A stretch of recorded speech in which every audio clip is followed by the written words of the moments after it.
नमस्कार, न्यूज़ 18 राजस्थान के खास कार्यक्रम नेता तुम ही हो कल के में एक बार फिर आपका बहुत स्वागत है। मैं हूं महेश दादीज। दोस्तों, मई महीने के आखिर तक हम देश की नई सरकार तय कर चुके होंगे। इस नई सरकार में अहम भूमिका होगी युवाओं की। वो युवा जो 18 से 19 साल की उम्र के हैं, नवमतदाता हैं। देश में करीब 1.5 करोड़ और प्रदेश की बात करें तो करीब 12 लाख। इन नवमतदाताओं के मन में क्या कुछ चल रहा है नई सरकार चुनने को लेकर के, क्या कुछ वे सोच रहे हैं देश के आगामी लोकसभा चुनाव से पहले, हम यही जानने की कोशिश करेंगे। और आज हम पहुंचे हैं महात्मा ज्योतिराव फुले यूनिवर्सिटी, जहां पर कि हमारे साथ हर विषय के स्टूडेंट्स मौजूद हैं और आज इनका यहां पर कॉन्वोकेशन हुआ है। तो आप देख सकते हैं कि कई ने अपनी कॉन्वोकेशन की पोशाक भी पहनी है। तो इन्हीं से आज सवालों और जवाबों का सिलसिला शुरू करते हैं। सबसे पहले आपसे, नए मतदाता होने के नाते किस तरह के प्रत्याशी चयन का आप आधार समझते हैं? कैसे आप वोट डालेंगे? क्या सोच करके आप वोट डालने वाले हैं? सबसे पहले कि जो भी नेता बने वो एक ऐसा नेता होना चाहिए कि जो पूरे देश को साथ लेकर चले, नए युवाओं को साथ लेकर चले, उनकी किसी भी बेरोज़गारी कुछ भी जो प्रॉब्लम्स हैं उनको समझे, साथ में अपनी जो भी प्रॉब्लम्स हैं उनको दूर करे। अच्छा, फर्स्ट टाइम वोटर हैं आप। अच्छा, किस तरह से आपने प्लानिंग की है, पहली बार वोट डालना है तो? फर्स्ट टाइम ये सोच के कि सबसे पहले कि मतलब नेता जो भी बने उसका कास्ट का डिफरेंस ना हो, मेन रिजर्वेशन वाली जो चीज़ रहती है। और वोटर आईडी के लिए कि जो मतलब लोगों को देख के वोट नहीं देना, खुद को जिस पे ट्रस्ट हो, खुद को जिसके लिए लगे उसी को वोट देना है। तो कास्ट और रिजर्वेशन की भी बात चली, आप कई हद तक समझते हैं कि कास्ट का बहुत ज़्यादा रोल होता है चुनाव में? Yes, of course, and I believe I will support Narendra Modi forward because I think he has already done a great job regarding this, and I would say that all his actions for India, be it Swachh Bharat or even for reservations, I think he has taken good decisions, and I will take him forward. कई अहम निर्णय रहे हैं, लेकिन student के नाते और आम युवा के नाते आप क्या समझते हैं कि जो प्रधानमंत्री नरेंद्र मोदी ने किया है वो कहीं ना कहीं अगली बार भी उनसे उम्मीदें रहेगी, या फिर अगर कांग्रेस आती तो उससे भी उम्मीदें रहेगी? एक्चुअली ये है कि अगर कोई नेता अपनी पॉलिटिक्स से ऊपर कंट्री के बारे में सोचता है तो हम लोग उसे सिलेक्ट करेंगे, और यही हमारा इस बार का भी होगा कि कंट्री को जो फर्स्ट प्राइवेसी दे। ये बात कंट्री फर्स्ट होनी चाहिए, ये बात कहता हुआ नजर आ रहा है यहाँ का यूथ। लेकिन इनसे ये जान लेते हैं कि चुनाव में जब जातिगत समीकरण देखे जाते हैं तब कौन सी कंट्री को याद रखा जाता है? पार्टियां भी उस समय ध्यान नहीं रखती है, तो फिर आम मतदाता कैसे चुनाव करता है? क्या कहेंगे आप? Sir, monopolistic competition must be not there, और हमें इस तरीके से चूज़ करना चाहिए। जो आप बता रहे हैं प्रदेश में जो राजनीति होती है उसमें कांग्रेस और बीजेपी को ध्यान में नहीं रखते हुए हमें एक स्ट्रेट फॉरवर्ड एक पार्टी के लिए चूज़ करना चाहिए जो हमारे देश के डेवलपमेंट के लिए सोचे फर्दर। देश के डेवलपमेंट की बात चल रही है, लेकिन हम ये भी जानने की कोशिश कर रहे हैं कि जो यूथ के लिए करता है, क्या सबसे पहले वो आपकी प्रायोरिटी में होता है या नहीं? जो युवाओं के लिए सोचती है वो पार्टी सबसे पहले पसंद होती है या नहीं? होती है सर। क्यों? क्योंकि सर जो युवा के लिए सोचता है उसके लिए युवा को कुछ सोचना पड़ेगा ना, इसलिए सर। अच्छा, कौन बताएंगे यहाँ पर कि सबसे ज़्यादा यूथ वोटर्स हैं, लेकिन उसके बाद भी युवा ज़्यादा वोटिंग के प्रति रुझान अपना नहीं दिखा पाता है? क्या कारण मानते हैं उसका कि यूथ निकल करके नहीं जाता, मतदान के लिए नहीं पहुँचता? क्या कारण है? सर, लैक ऑफ एजुकेशन, और सब इतना ध्यान नहीं देते कि वोट कितना इम्पोर्टेंट है। और मतलब कोई ये नहीं सोचता है कि हम हमारे घर से बाहर जाके वोट दें। सब आलस के चक्कर में, एजुकेशन के चक्कर नहीं होने के चक्कर में ये सब करते हैं। क्या कहते हैं आप भ्रष्टाचार के मसले को लेकर के? और युवा जिस तरह से बेरोजगारी से पीड़ित है, किस तरह से रोजगार की उम्मीद करता है? सर, नेता ही करप्ट है तो करप्शन तो होगा ही। पहले तो नेता को, जो करप्ट है उसको हटाओ, सीधा सिस्टम है। देश में भ्रष्टाचार एक बड़ा मसला है जिस पर कि युवा परेशान है और त्रस्त है। कहीं ना कहीं ये सोचता है कि आज जो देश में रोजगार का मसला है वो भ्रष्टाचार को खत्म करे तो वो भी एक बड़ी समस्या का समाधान हो सकता है। लेकिन हमारे साथ में कुछ यहाँ पर गर्ल स्टूडेंट्स मौजूद हैं जिनसे हम जान लेते हैं कि किस तरह से उनके वे राजनीतिक विचार यहाँ पर रखती हैं और जब चुनाव यहाँ पर होते हैं तो उनका किस तरह से यहाँ पर रुझान होता है। किस तरह के मतदाता होने के नाते आप प्रत्याशी को पसंद करते हैं? हाँ सर, हम उस प्रत्याशी को चुनना चाहेंगे जो सिर्फ वादे नहीं करते, उनको पूरा करने की भी कोशिश करें। वो जो कहें वो करें, ऐसा नहीं कि वो जो बोल दे, पार्टी बनाने के लिए बोल दिया और चल दिए, अब वोट ले लिए पार्टी बना ली, वो सब नहीं चलेगा। हम चाहते हैं कि जो वादे किए जाते हैं उन्हें पूरा करें वो, और एक विकसित देश का निर्माण करें, बस यही। देश को विकसित बनाने के लिए जितने भी जतन होने चाहिए वो करने चाहिए, ये हमारी पार्टियों की प्राथमिकता में होना चाहिए। ये युवा मन हमारे साथ में जो साझा कर रहा है अपने विचार, इनसे जान लेते हैं। आज बहुत अच्छी पोशाक आपने पहनी है, किस तरह से देश के प्रति हम सोच सकते हैं? आज का युवा खास जरूरत है देश की, और देश की जरूरत को वो कैसा पूरा कर सकता है? क्या पहले उसकी जरूरत पूरी होनी चाहिए? सर मतदान करेंगे सही नेता को, किसी नेता के फैन नहीं बने, अपने क्षेत्रीय उम्मीदवार को वोट करें अच्छा जो हो, उसके अच्छा मतदान करेंगे तो सर। हमारे साथ में जो जुड़े हुए हैं उनसे हम ये भी जानने की कोशिश करते हैं कि किस तरह से वे आरक्षण के मसले को जरूरी समझते हैं। जो हाल ही में जिस तरह से आरक्षण का मसला छाया हुआ है, आरक्षण होना चाहिए या नहीं होना चाहिए, आपके मसले? आरक्षण उनको मिलना चाहिए जो मतलब एकदम नीची जाति के हैं, और जो मतलब आप कह सकते हैं कि। अच्छा, आरक्षण क्यों जरूरी समझते हैं आप बताएंगे? आरक्षण की जरूरत क्यों है? आरक्षण होना चाहिए, लेकिन अब बंदे को आरक्षण मिल रहा है, लेकिन जो बंदा उसका आरक्षण का फायदा हुआ, लेकिन उसकी जो पीढ़ी है, नई पीढ़ी, उसको भी आरक्षण का फायदा हो रहा है, तो उसका कोई वैल्यू नहीं है आरक्षण की। आप अभी यूनिवर्सिटी में बैठे हैं और यहाँ पर अभी इन दिनों में सरकारी यूनिवर्सिटीज़ में 13 रोस्टर और 200 रोस्टर का जो सिस्टम है उसका खासा मसला देखने को मिला, और आरक्षण के मुद्दे को लेकर के भी बड़ी राजनीति जो है वो गरमाई। लेकिन ऐसे में किस तरह से ज़रूरी समझते हैं आप कि जो आरक्षण है वो पिछड़ों को दिया हुआ एक ऐसा हथियार है जिसके कारण वे आगे बढ़े हैं, या फिर आपको लगता है कि अब आरक्षण की ज़रूरत नहीं है? देखिए, आरक्षण की ज़रूरत है, लेकिन एक आर्थिक आधार पर होना चाहिए, जातिगत आधार पर न हो करे, आर्थिक आधार पर करे, जिससे सभी वर्गों का वंचित वर्ग है जिनका विकास हो सके। आरक्षण की ज़रूरत है लेकिन आर्थिक आधार पर होने चाहिए। हमारे साथ कुछ ऐसे स्टूडेंट्स भी मौजूद हैं जो कई देर से इंतज़ार कर रहे हैं बोलने का, और उनसे पूछ लेते हैं क्या कहेंगे आप इसी मसले पर? सर, यह आरक्षण ऐसा विषय है जिस विषय के ऊपर सरकारें बदल जाती है भारत के इतिहास में। आरक्षण जैसे होना चाहिए तो वो इकोनॉमिक बेस पे होना चाहिए, बाकी नहीं होना चाहिए, क्योंकि आरक्षण को लेकर देश को आने वाले समय के अंदर और भी गर्त में खींचा जा सकता है, क्योंकि अपन सब जानते हैं कि आज़ादी के समय मात्र 10 साल के लिए लिया गया। तो अगर आरक्षण हो तो सभी को आर्थिक आधार पर मिले। आरक्षण मिला क्योंकि वर्ग पिछड़ा हुआ था, और जो आज सरकारी नौकरी में कलेक्टर हैं, तो मेरे हिसाब से अगर उनका क्लास सिस्टम अच्छा डेवलप हुआ तो उसको आरक्षण नहीं मिलना चाहिए, और जनरल है उसको हकीकत में फैमिली रूप से पिछड़ा हुआ है तो उसको आरक्षण मिलना चाहिए। तो आर्थिक आधार पर आरक्षण मिलने की वकालत करता है आज का युवा, जिसका ये कहना है कि अगर कोई पिछड़ा है तो उसे आरक्षण जरूरी है, दिया जाना चाहिए। ब्रेक से पहले हमारी बात हो रही थी आरक्षण को लेकर के कि कितना जरूरी है देश के शैक्षणिक व्यवस्थाओं में आरक्षण, और साथ ही साथ में राजनीति में भी आरक्षण की कितनी ज़रूरत है, लेकिन राजनेताओं के पढ़े लिखे होने की कितनी ज़रूरत समझता है हमारा युवा। अब ये भी चर्चा कर लेते हैं। कुछ लोग हमारे साथ में हैं जिनसे जान लेते हैं कि पढ़े लिखे नेता अगर हो तो किस तरह से आप उनको वोटिंग में पहली प्राथमिकता देंगे? सर, अगर पढ़े लिखे होंगे तो वो अच्छी तरह हमारी कंट्री को चला सकते हैं, और जो भी है एजुकेशन के लिए भी अच्छा सोच सकते हैं। अभी अभी डिग्री हासिल की है आपने, और डिग्री लेने के बाद में किस तरह से उम्मीद करते हैं कि जब नेता की भी डिग्री हो तो बहुत अच्छा रहता है, आपको भी वोट करने में मज़ा आता है कहीं ना कहीं? या ये कह दीजिए कि जब उसकी शैक्षणिक योग्यता हम देखते हैं, जब उसकी मिनिमम क्वालिफिकेशन हम देखते हैं, तो हमें भी कुछ संतुष्टि मिलती है कि हम पढ़े लिखे को वोट कर रहे हैं? बहुत अच्छा लगता है कि अगर वो पढ़े लिखे होंगे तो हमारे इकोनॉमिक डेवलप होगी, और हम एक तरीके से अपना हर एग्रीकल्चर डिपार्टमेंट में और इकोनॉमिक बैंकिंग सेक्टर इंक्रीज़ होगा, और अपनी हर चीज़ वेल डेवलप होगी। सबसे बड़ी बात ये होती है। लेकिन नेताओं की जो एजुकेशन क्वालिफिकेशन है उसमें तो कमी दिखती ही है, साथ ही साथ ये भी दिखता है कि अपराध का जो आंकड़ा है वो बहुत लंबा चौड़ा है। लेकिन उस अपराध के आंकड़े पर क्या कहता है हमारा युवा? क्या वाकई में अपराधियों को पसंद करते हैं हम लोग, या समाज उनको नकारता है? क्या कहते हैं, यही जानने की कोशिश हमारी है यहाँ पर। आप क्या कहते हैं, जो अपराधी होते हैं क्या हम लोग उनको प्रमोट करते हैं वोट दे करके? अपराधियों को प्रमोट नहीं करना चाहिए। अगर अच्छी एजुकेशन नहीं होगी तो मनी की प्रॉब्लम आएगी। मनी की प्रॉब्लम आने से अपराधिकता अपने देश में बढ़ती जाएगी, जिससे पूरा इकोनॉमिक जो एनवायरनमेंट है वो खराब हो जाएगा। आज आप उस मुकाम पे खड़े हैं जहां से एक लंबा सफर आगे के लिए निकल रहा है, तो ऐसे में किस तरह से नए भारत के निर्माण के बारे में आप सोचते हैं? नया देश कैसा देखना चाहते हैं आप? नया देश में बिल्कुल एजुकेटेड देखना चाहती हूँ, जिसमें एजुकेशन को सबसे ज़्यादा इम्पोर्टेंस दी जाए।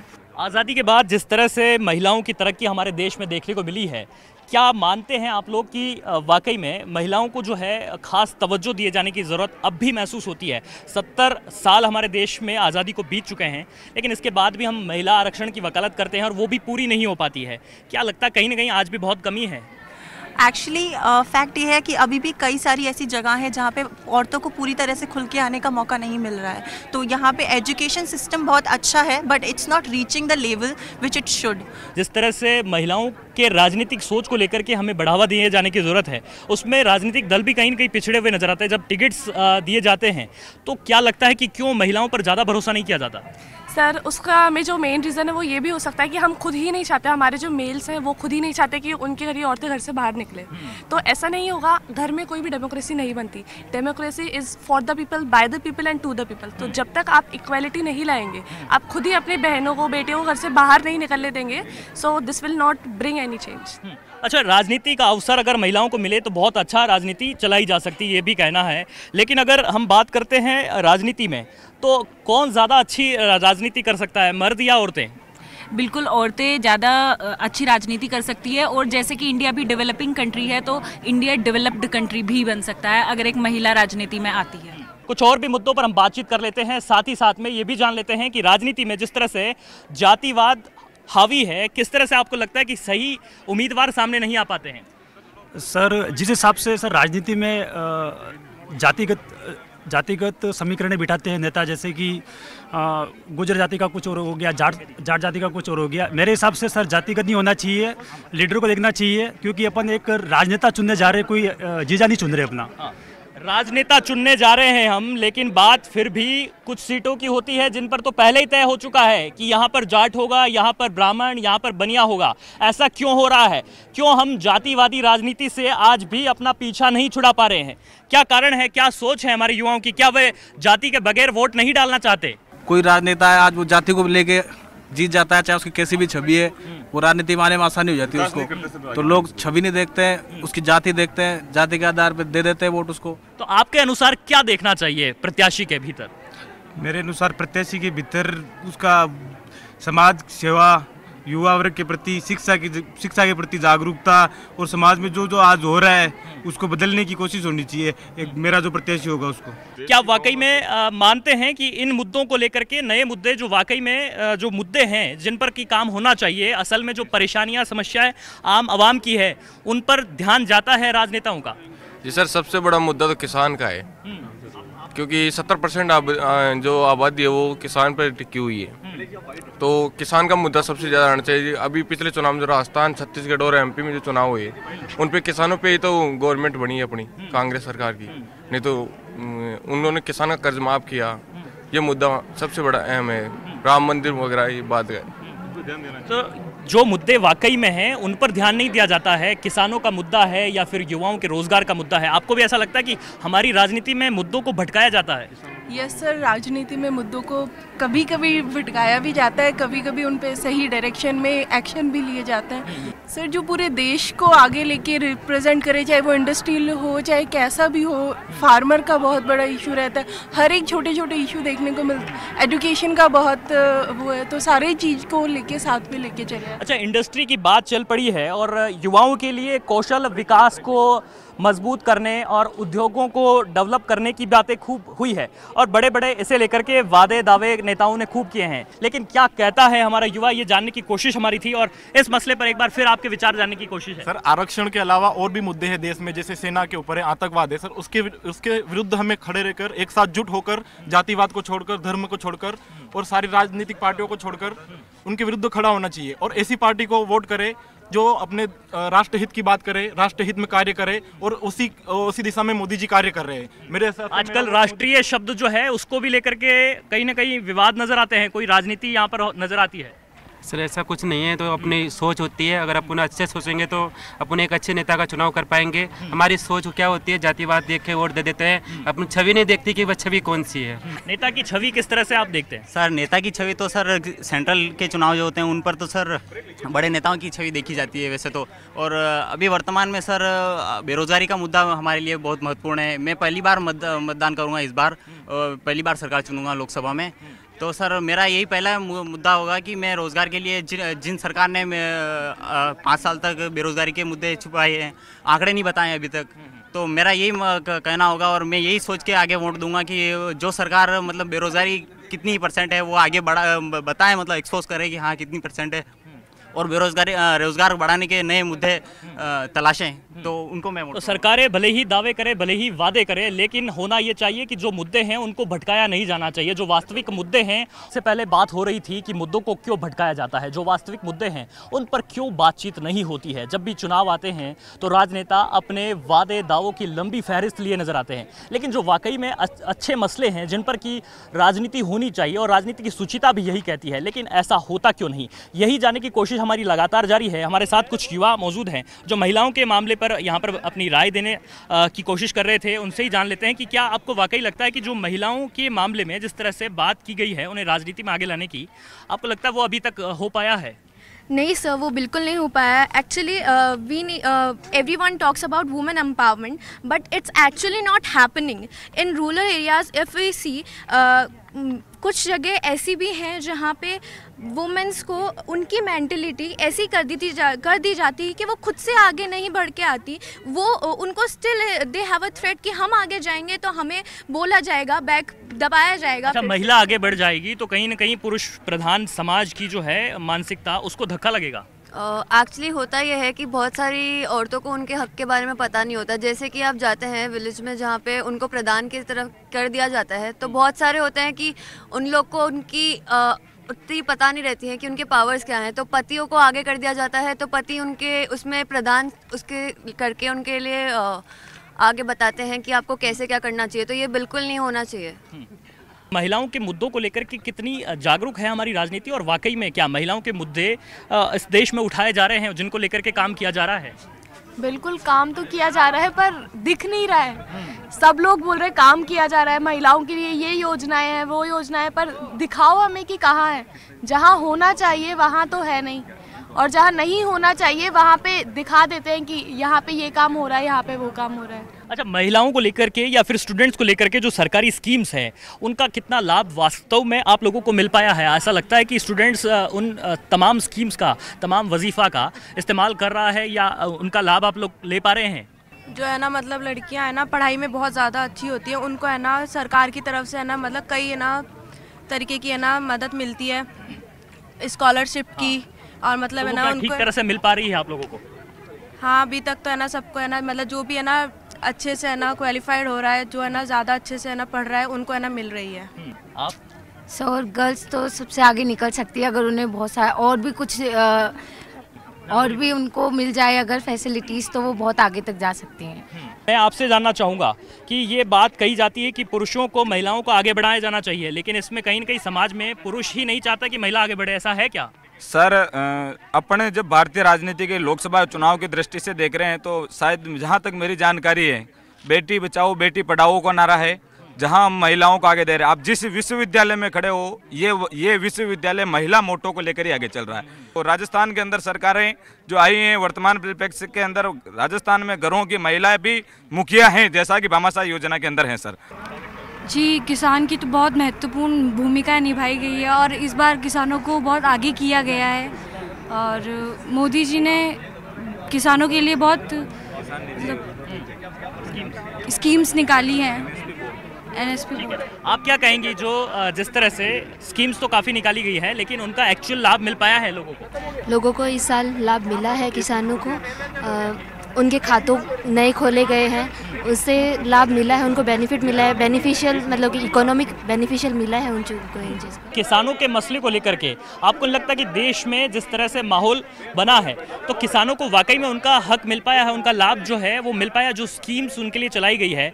क्या लगता है कि उनके प्रति उनकी जागरूकता अब भी नहीं देखी गई? सर, हमारी प्रेजेंट गवर्नमेंट ने बहुत सारे चेंजेस लाए हैं हमारे इस टर्मिनोलॉजी में, क्योंकि उन्होंने बहुत सारी स्कीम्स इंट्रोड्यूस की हैं किसानों के हक के लिए। वो अवेयर हो रहे हैं, उनको प्रॉपर एजुकेशन फैसिलिटीज़ मिल रही हैं, उनको अपने प्रोडक्ट के अच्छे प्राइसेस मिल रहा है। ये सब हमारी प्रेजेंट गवर्नमेंट को सच ले जाता है। जी हाँ। लेकिन महिला किसान जो हैं, जिस तरह से उनके जो हक की बात है, उनके अधिकारों की बात है, वो कहीं नहीं रखी जाती है। नहीं सर, आई डोंट थिंक कि महिला किसान को इस टाइम पे इतना एक्नॉलेजमेंट मिला है कि उनको आगे आकर के अपना खुद को प्रेजेंट करने के लिए उनको मिले। और सबसे बड़ी बात है कि किसान की जब बात आती है, we only look after a man, that किसान सिर्फ एक आदमी हो सकता है। वी नेवर गो आफ्टर कि एक औरत भी एक किसान हो सकती है, वो भी उसी खेत में वैसे ही काम कर रही है जैसे कि एक आदमी कर रहा है। तो औरतों के हक की बात यहाँ पर हो चली है, आपको नहीं लगता कि अभी भी औरतों के हक की बात करने वाली सरकारें महज बातें ही करती आई है, थोती बातें होती रही है, उससे ज़्यादा और कुछ हुआ नहीं है?